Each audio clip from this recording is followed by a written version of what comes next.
Dans cette vidéo, la quatrième de la série consacrée au paramétrage d'un environnement de paix burkinabé, nous allons procéder au paramétrage de l'indemnité, au paramétrage de la part imposable de l'indemnité de logement. Donc, on entame donc, on clique là sur personnel et traitement associé, ensuite sur gestion des rubriques. Là, nous avons la liste des rubriques paramétrées jusqu'à présent. La dernière fois, nous sommes arrêtés au paramétrage des cotisations sociales et patronales. Bien sûr, après les cotisations, ce sera le tour de l'impôt. D'accord. Et nous allons donc préparer le terrain à cela. D'accord. Avec cette vidéo, nous savons que pour le cas burkinabé, l'assiette de l'impôt est en fait constituée de deux parties. Une assiette fixe qui totalise les montants des rubriques imposables, et une assiette variable qui totalise le montant imposable des rubriques qui ne sont pas forcément imposables et qui sont au nombre de trois: l'indemnité de logement, l'indemnité de transport et l'indemnité de fonction. Donc l'assiette de l'impôt est constituée par la somme de ces deux assiettes: l'assiette fixe et l'assiette variable. Alors pour l'assiette variable, justement, elle est constituée du montant imposable éventuellement des indemnités de logement, de transport et de fonction, comme on a dit. Alors nous allons dans cette vidéo paramétrer la part imposable pour l'indemnité de logement. Voilà, donc nous allons accéder à la gestion des constantes ici. Et donc, nous allons entamer donc le paramétrage par log impôt, donc par imposable de l'indemnité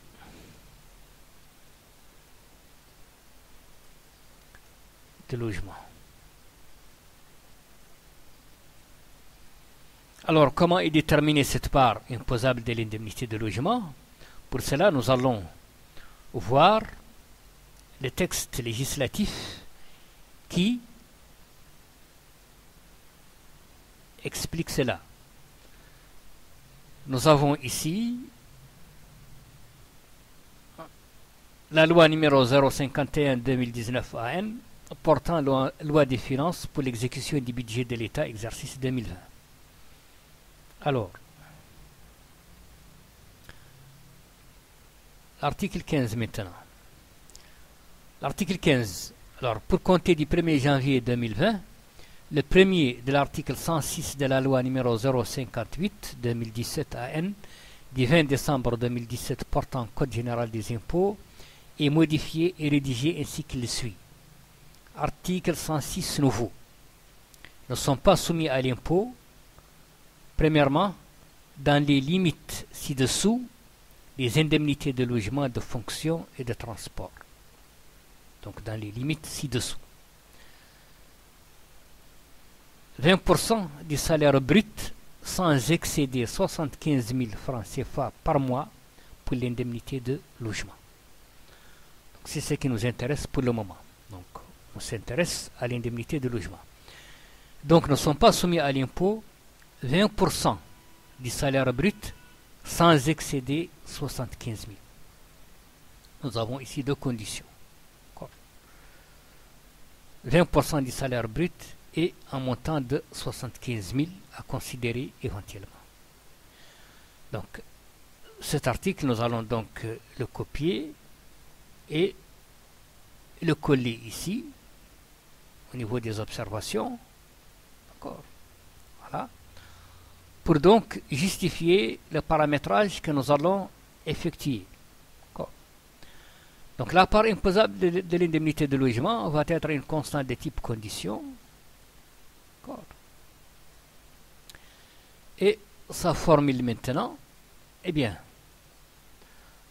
elle va dépendre du montant de l'indemnité de logement, de 20% du salaire brut et d'un montant de 75 000 éventuellement. D'accord.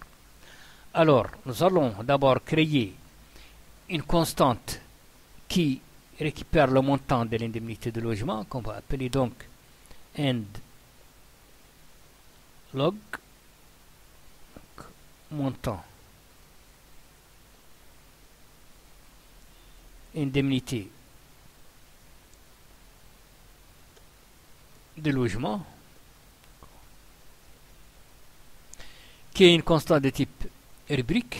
Donc tout ce qu'elle va faire, c'est récupérer, formule, donc récupérer le montant de l'indemnité de la rubrique montant indemnité de logement. Voilà. Donc là, nous avons terminé avec cette constante. Alors la deuxième constante, c'est 20% du salaire brut. Donc cette constante, on va la codifier donc brut exo pro, c'est-à-dire brut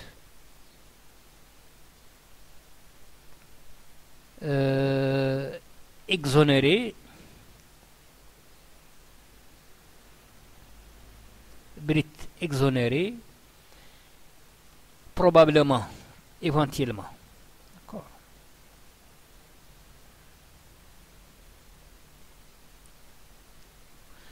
D'après donc ce que nous venons de voir, l'article 15, il s'agit de 20% du salaire brut. Ok. C'est donc 20% du salaire brut. Mais pour nous ici, en fait, il s'agit du salaire brut partiel, c'est-à-dire le brut qui totalise les rubriques totalement imposables, comme le salaire de base, l'ancienneté, les heures supplémentaires, etc.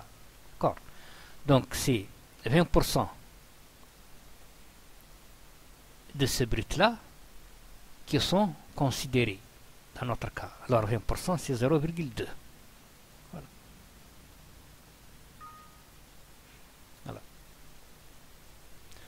Donc, si donc, pour le paramétrage de notre part imposable, de l'indemnité de logement, donc, la condition. Alors, si l'indemnité de logement, si l'indemnité de logement est inférieure à 20% du salaire brut exo pro, ce que nous venons de paramétrer maintenant, et les 20% inférieurs à 75 000, dans ce cas, alors, part imposable de l'indemnité de logement est égale à 0. Donc, rien n'est imposable dans le montant de l'indemnité de logement dans ce cas. D'accord. Alors, si maintenant, ce n'est pas le cas, donc,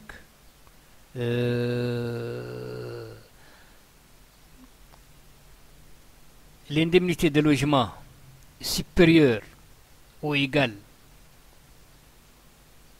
à 20%, d'accord. Donc ici on peut ajouter donc inférieur ou égal. Voilà. Ou donc les 20% inférieurs à 75 000, d'accord. Ou donc brut 20% supérieur donc, ou égale à 75 000, alors dans ce cas, il y a une partie imposable de l'indemnité de logement. Alors cette constante, on va l'appeler par log impôt effect, donc par effectivement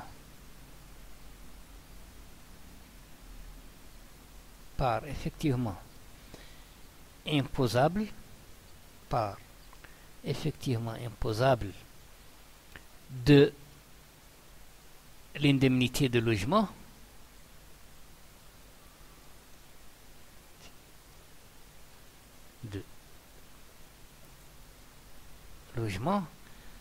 eh bien ça dépend aussi, donc condition. Alors ça va dépendre de quoi? Elle va dépendre de la comparaison entre les 20% du brut et du montant de 75 000 à considérer. Donc si les 20% du brut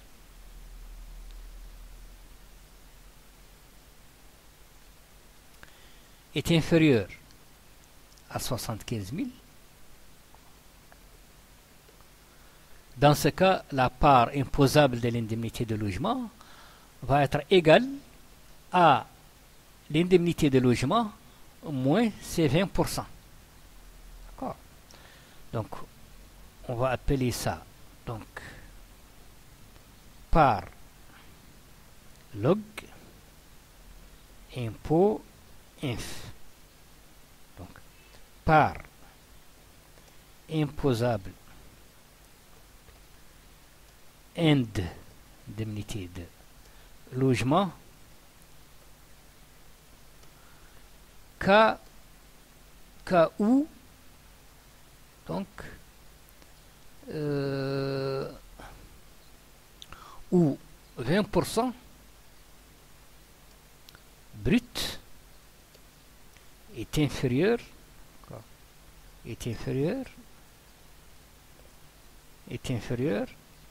à 75 000 francs CFA.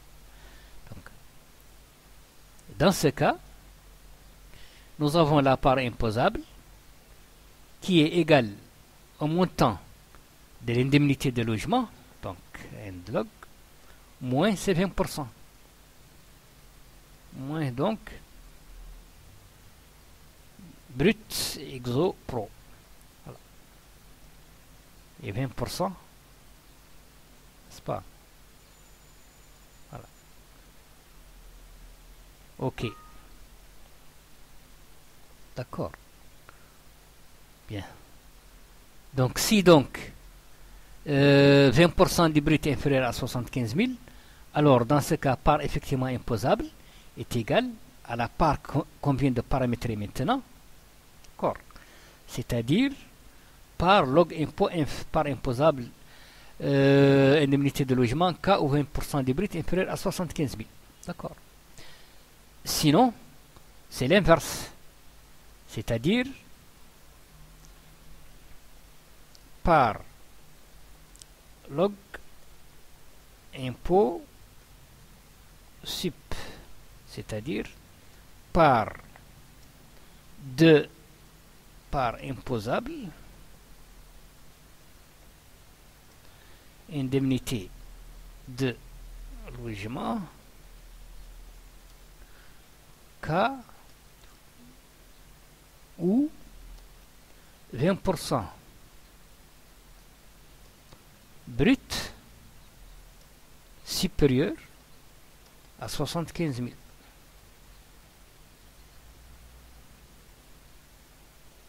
Dans ce cas, la part imposable est égale à quoi? Est égale à l'indemnité de logement moins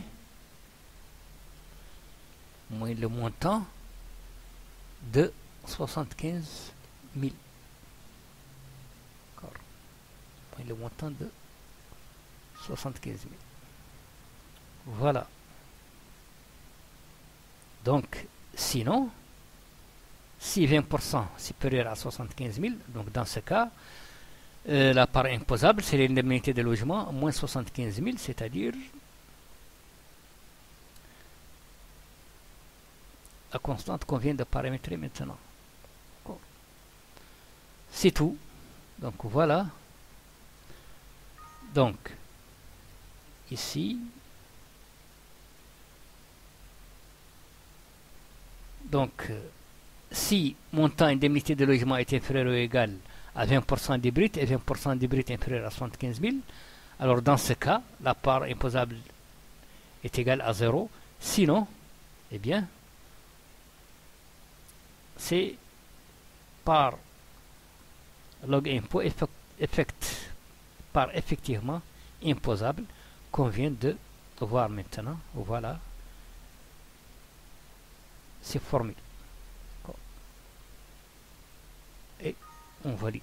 Donc voilà, avec cela, nous avons paramétré la part imposable de l'indemnité de logement. Bien sûr, pour l'indemnité de transport et l'indemnité de fonction, le paramétrage est similaire. Ce qui va changer, c'est seulement le montant à considérer. Au lieu de 75 000, on aura 50 000 ou 30 000 selon le cas. Donc ce paramétrage va nous simplifier le paramétrage de l'indemnité de transport et de fonction. Et nous allons donc les paramétrer en même temps dans la prochaine vidéo si tout va bien. Voilà donc pour cette vidéo. D'accord. On termine avec cette vidéo. Et en attendant la prochaine, je vous remercie pour votre attention et je vous dis au revoir.